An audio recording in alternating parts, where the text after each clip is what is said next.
Frequency response is something that can be found on the spec sheet of almost any microphone, speaker or pair of headphones. But what exactly is frequency response and why is it so important?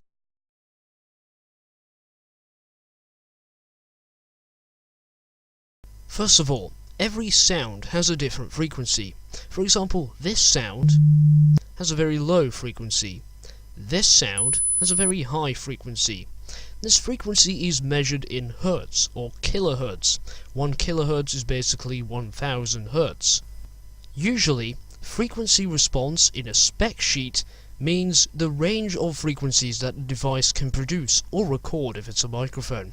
So if we have a speaker, and in the spec sheet of a speaker it says frequency response 30 Hz to 30 kilohertz, that means it can produce any sound within that range of frequencies. It cannot produce a sound that is higher than 30 kilohertz, and it also cannot produce a sound that is lower than 30 Hz.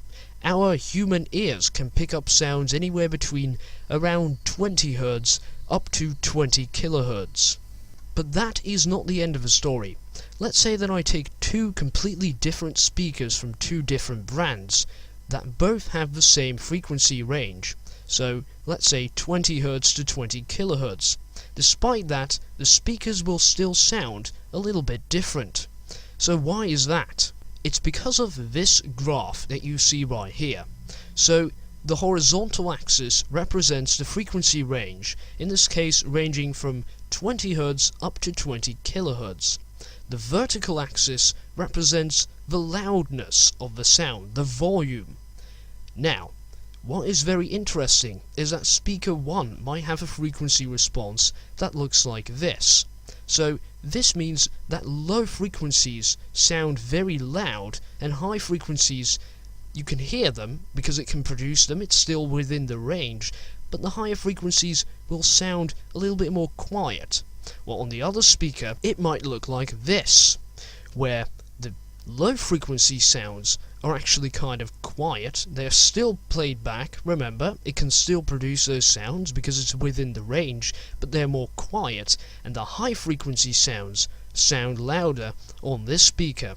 Now of course every single device has its own unique frequency response, but there are some common patterns. For example, cheap earbuds tend to have a frequency response that looks somewhat like this. The low frequencies sound kind of quiet. That's because the earbuds are so small and because their quality is pretty bad.